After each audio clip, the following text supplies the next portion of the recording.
Iran के खिलाफ जारी ऑपरेशन एपिक फ्यूरी में अमेरिकी एयरफोर्स को बहुत बड़ा नुकसान हुआ है।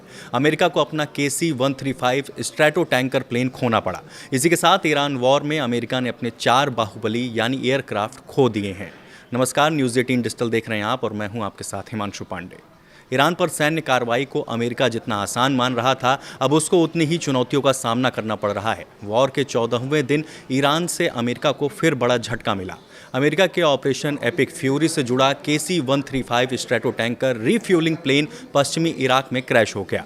इस क्रैश की पुष्टि खुद सेंटकॉम ने की है। इस ऑपरेशन एपिक फ्यूरी को 28 फरवरी को अमेरिका की तरफ से ईरान के खिलाफ शुरू किया गया था, जो कि एक मिलिट्री ऑपरेशन है। अब जान लीजिए कि एयरक्राफ्ट कैसे क्रैश हुआ। दरअसल यूनाइटेड स्टेट्स सेंट्रल कमांड के मुताबिक इस मिशन में 2 KC-135 स्ट्रैटो टैंकर प्लेन शामिल थे। इनमें से एक प्लेन पश्चिमी इराक में दुर्घटनाग्रस्त हो गया, जबकि दूसरा सुरक्षित तरीके से लैंड करने में सफल रहा।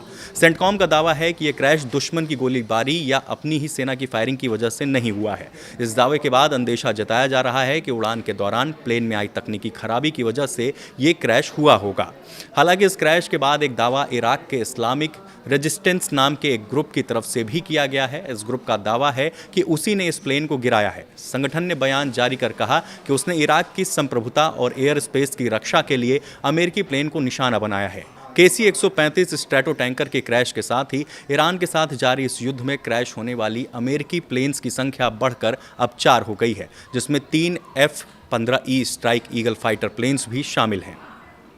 हालांकि इस गंभीर घटनाओं के बीच राहत की बात यह भी है कि सभी पायलट सुरक्षित बच गए। अमेरिकी सैन्य अधिकारियों के अनुसार F-15E Strike Eagle fighter plane में सवार 6 क्रू मेंबर समय रहते इजेक्ट करने में कामयाब रहे और उन्हें बाद में सुरक्षित निकाल लिया गया।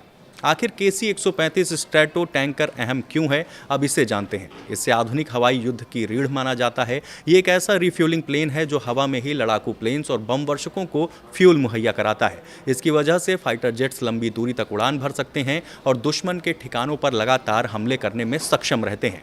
ऐसे मिशनों में कई प्लेन्स एक साथ काम करते हैं और हवा में ही ईंधन ट्रांसफर करने की जटिल प्रक्रिया को अंजाम दिया जाता है, खासकर युद्ध के दौरान जब 24 घंटे ऑपरेशन चलते रहते हैं। तब इस तरह के टैंकर प्लेन्स का रोल बेहद अहम हो जाता है।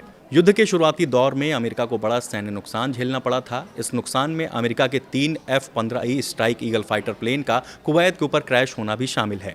ये प्लेन ऑपरेशन एपिक फ्यूरी के शुरुआती हमलों का हिस्सा थे। रिपोर्ट्स के मुताबिक कुवैत के एयर डिफेंस सिस्टम ने गलती से इन प्लेन्स को दुश्मन का प्लेन समझ लिया। इसी भ्रम के बीच कुवैत के एक FA-18 हॉर्नेट फाइटर जेट ने अमेरिकी प्लेन्स पर फायरिंग कर दी। नतीजन तीनों F-15E प्लेन मार गिराए गए। फिलहाल इस वीडियो में इतना ही। ऐसे ही और वीडियोस के लिए बने रहिए न्यूज़ 18 के साथ।